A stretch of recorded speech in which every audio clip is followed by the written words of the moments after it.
razones, yo diría que quizás la razón más importante que me llevó a escribir el libro fue eh, la parte central del verso de Efesios 6:4. Efesios 6:4, para recordarlo, es simplemente aquella instrucción que Pablo dice: padres, no provoquen a ira a sus hijos, sino críenlos en la disciplina e instrucción del Señor. La parte central es: no provoquen a ira a sus hijos.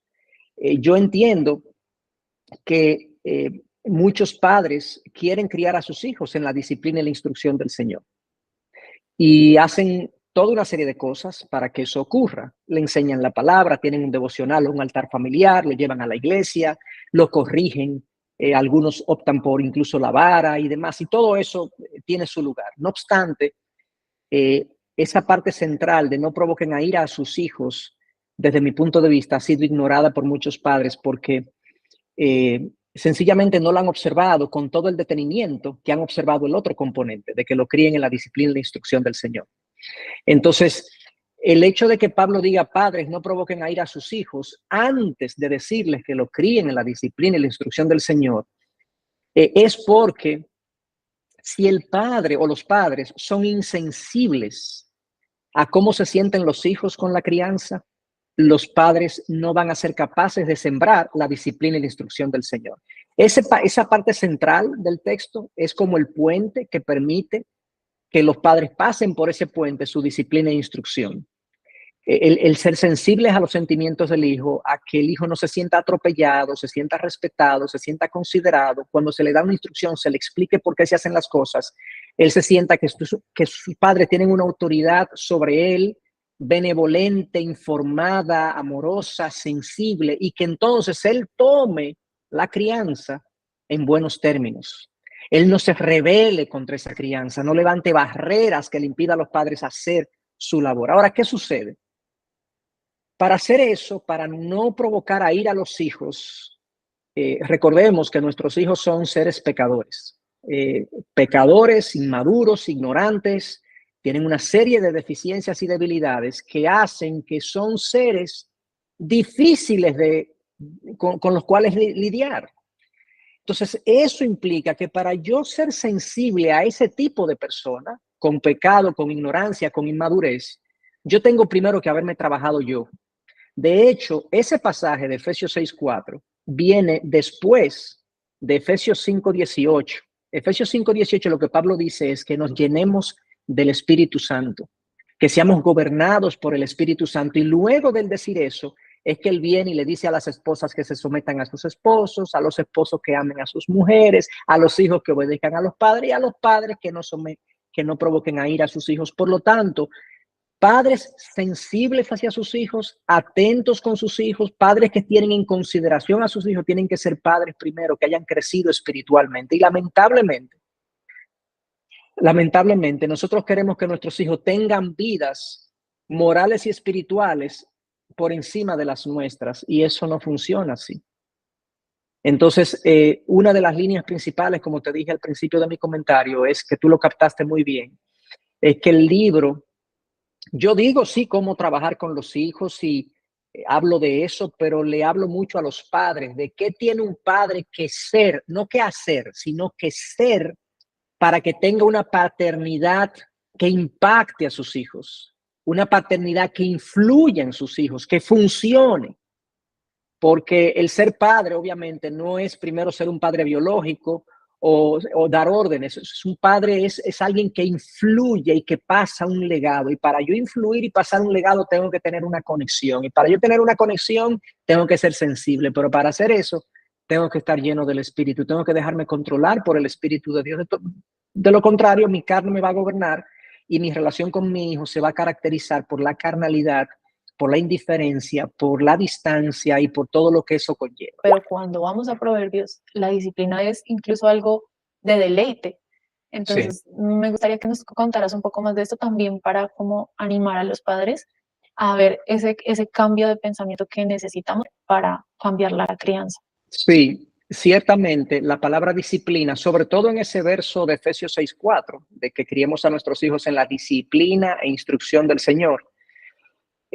Como dices, la palabra disciplina en nuestro uso cotidiano tiene una connotación de sanción. Es aquello que yo hago para sancionar al hijo luego de un comportamiento no deseado, o pecaminoso, o inmoral, o imprudente, o lo que sea. Es la sanción. Ese es el significado primario que nos llega a nosotros en nuestro uso cotidiano de la palabra disciplina. No obstante, en ese pasaje y en muchos otros pasajes de la palabra, disciplina tiene que ver más con dar estructura, generar en la persona una formación. Hace alusión como cuando usamos la palabra en el contexto militar, decimos que, bueno, la disciplina militar es muy rigurosa.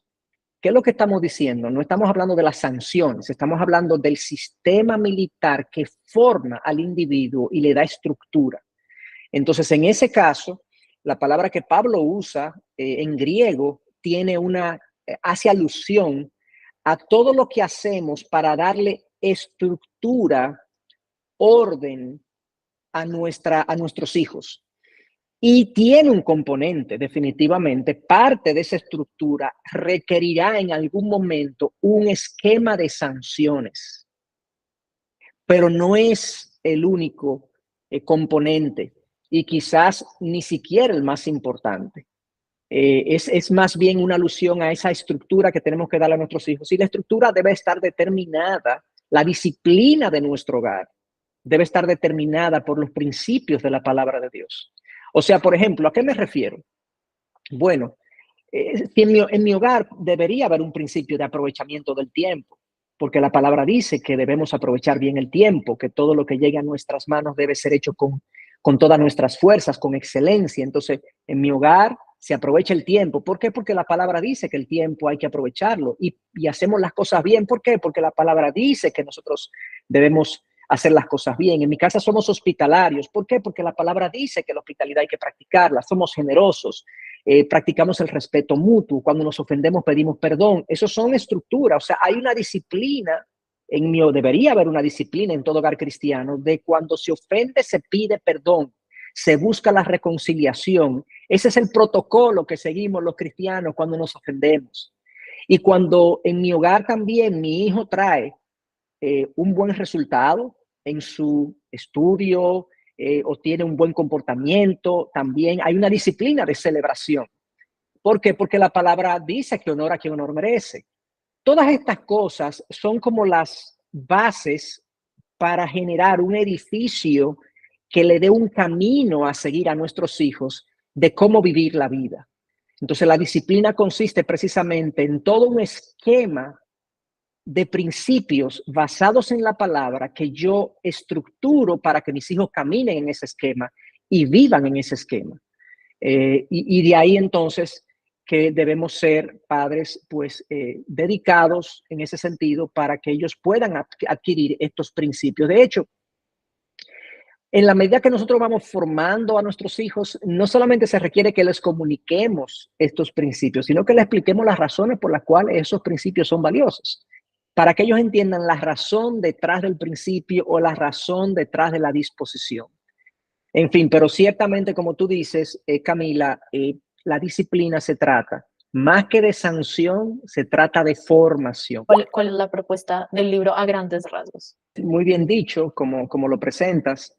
Cuando Pablo en Efesios 6:4 le habla a los padres y le habla de la crianza, le dice: padres, no provoquen a ir a sus hijos, sino críenlos en la disciplina, la instrucción del Señor. O sea, la responsabilidad de la formación espiritual incluso es de los padres. Y claro que eso incluye llevar a los hijos a la iglesia, exponerlos a la palabra por los medios que la iglesia provee, su grupo de edad, los ministerios que son apropiados para nuestros hijos. Pero la responsabilidad es de los padres. De hecho, desde Deuteronomio y en múltiples otros pasajes, en el libro de Proverbios también se nos dice que los padres somos los que tenemos que instruir al niño en su camino para que aun cuando fuera viejo no sea parte de él. Deuteronomio 6 también habla de que nosotros los padres, los principios que hemos recibido de Dios deben estar en nuestro corazón y luego pasarlo a nuestros hijos diligentemente. Una y otra vez, la responsabilidad de la formación espiritual no es de la iglesia, es de los padres. Y ciertamente cuando los padres no abrazan eso como su rol y como responsabilidad, hay una gran debilidad y hay una probabilidad de que los hijos tampoco abracen eso como de ellos, como una fe que ellos quieran tener personalmente. Los padres tienen que modelar primero y enseñar después a sus hijos la fe que ellos quieren que sus hijos abracen. Eso es lo que la palabra nos instruye, nos dice. No hacerlo según ese diseño lo va a hacer inefectivo. Entonces, sí, claro que hay algunos padres que tienen mucho más destreza para enseñar, para explicar la Biblia, pero los que tienen menos destreza, ese es uno de los desafíos que tienen. Tienen entonces que crecer en el conocimiento de la palabra para poder entonces instruir a sus hijos como la palabra los instruye a ellos a hacer. O sea que ciertamente no deleguemos este rol de formar espiritualmente a nuestros hijos en manos de otra gente, ni de los pastores, ni de la iglesia, ni de otros individuos, aunque todo eso está muy bien y debemos exponerlos, pero somos nosotros los que debemos abrazar ese rol. ¿Cómo definirías la paternidad o la maternidad? También pensando en esta generación. Primero, quizás una definición general de paternidad que incluya a papá y mamá, porque los padres tienen la labor. Entonces, ¿en qué consiste la paternidad? Incluyendo a la madre, o sea, me refiero a nivel genérico. La paternidad consiste, según la Biblia, en en hacer que nuestros hijos crezcan y florezcan haciendo uso de la palabra de Dios para que ellos lleguen a ver en la creación a Dios, entender la vida como Dios la entiende y vivirla como Dios quiere. Esa fue una definición improvisada a la luz de tu pregunta, pero yo entiendo que es eso, o sea, la paternidad consiste en el proceso de yo hacer que mis hijos abracen un legado a través del cual ellos puedan ver la vida como Dios la ve y vivirla como Dios quiere que sea vivida. En eso consiste la paternidad. Entonces ya en esa definición, papá tiene un rol, mamá tiene un rol, pero ya no es que difieren los roles de la definición que acabo de dar, pero a nivel emocional, el hijo recibe del padre ciertas cosas que no recibe de la madre y recibe de la madre ciertas cosas que no recibe del padre. Entonces, lo ideal en el diseño de Dios es papá y mamá combinados de manera coordinada, valga la redundancia, en hacer que esto funcione. Cuando no se da en un matrimonio y hay una madre soltera o un padre soltero, aún así los principios bíblicos funcionan. Eso no quiere decir que no funcionan, pero lo ideal es que ocurra en el contexto de un matrimonio que está funcionando bíblicamente. ¿Por qué entra el tema de las finanzas en un libro de crianza? Sí, yo lo añadí o lo incluí como parte de un apéndice del libro, porque obviamente es un tema que he trabajado mucho y además de eso es un área en la que yo quise ilustrar de los principios compartidos en el libro de formación y disciplina, ilustrarlo en el ámbito financiero, porque es un ámbito que facilita esa ilustración. Aparte de que en mi formación también tengo ese trasfondo. Pero definitivamente una de las áreas donde los padres hoy en día más nos equivocamos es en el área financiera. Y sucede también que es una de las generaciones, yo diría, más materialistas de la historia. Siempre hemos tenido materialismo, siempre hemos tenido consumismo, siempre hemos pensado que las riquezas dan felicidad. De hecho, Eclesiastés 5 dice precisamente eso, que qué tonto es pensar que podemos tener felicidad en las riquezas. O sea que desde Eclesiastés, cuando Salomón escribió, luego Cristo en Lucas 12:15 dice que la vida no consiste en los bienes, aun cuando tengamos abundancia. O sea que el corazón del hombre siempre ha acudido a lo material para llenar su vacío o para sentirse satisfecho.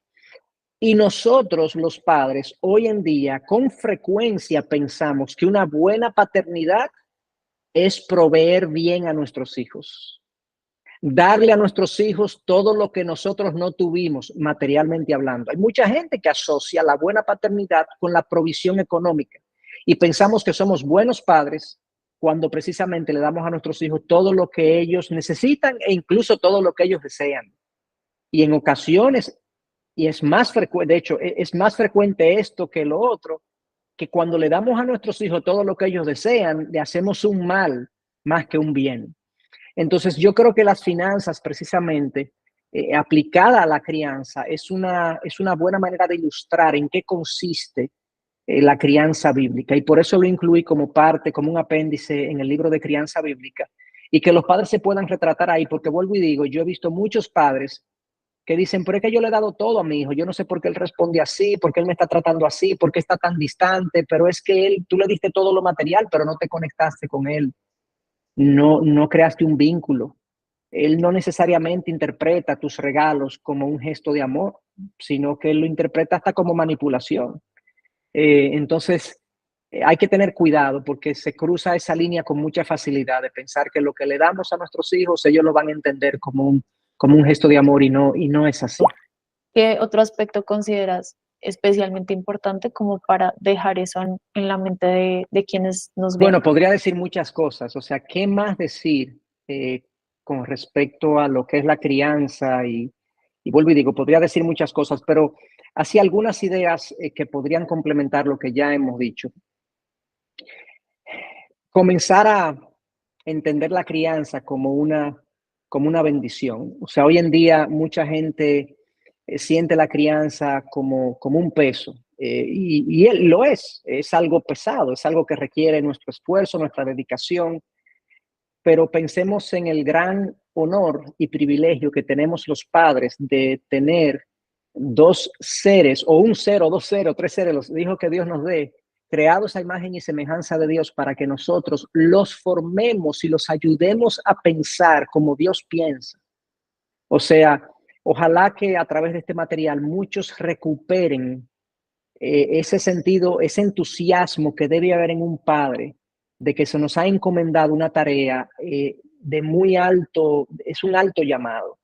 Eso por un lado, que querer recuperar ese entusiasmo. Por otro lado, también hacerle entender a los padres que la crianza, aunque se trata de nuestros hijos, ciertamente de formarlos a ellos, la formación de ellos va a depender mucho de qué tan autocrítico y qué tan disciplinado yo sea conmigo mismo para yo ser el padre que necesito ser para mis hijos.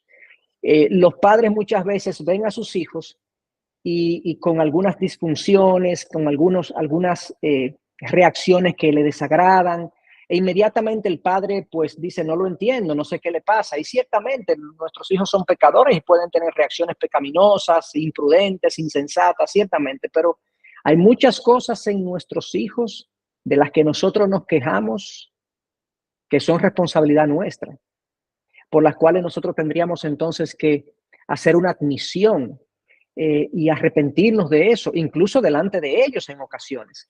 Entonces, yo conozco muy pocos padres que a lo largo de su crianza se han detenido y han tenido conversaciones con sus hijos donde le han pedido perdón, quizá por disciplinas mal aplicadas, por disciplinas desproporcionadas, por decisiones arbitrarias, por emociones mal manejadas de parte del padre frente a los hijos y los hijos se sienten atropellados. Yo conozco muy pocos padres que me han dicho y me han contado, no, yo le pedí perdón a mi hijo por esa forma en que yo lo corregí, en que yo le llamé la atención o que yo me comporté con él.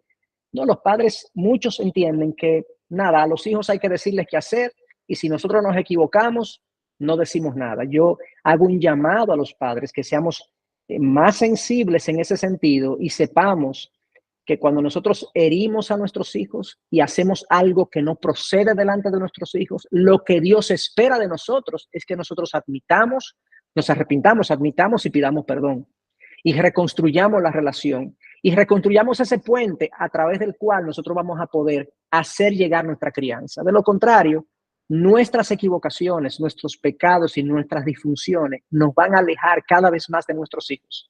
Y llegará un momento que diremos, bueno, él no me escucha, pero quizá nosotros hemos edificado esa pared que hace que él no me escuche.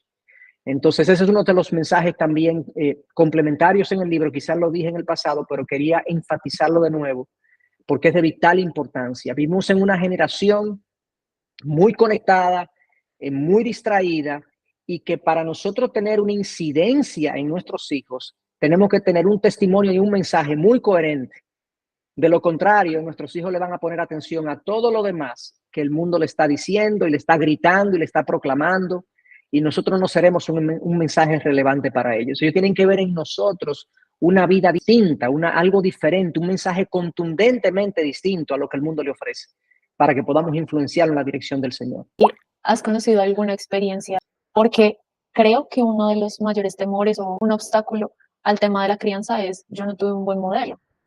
Yo no tuve alguien que modelara como es un buen padre, una buena madre. No, ciertamente se presenta mucho, y hay personas que no tuvieron un buen modelo en su casa paterna y reaccionan pues queriendo alejarse de ese modelo. Yo he hablado con padres que me dicen: mi padre fue muy distante, yo nunca oí a mi padre pedir perdón, yo no quiero ser así.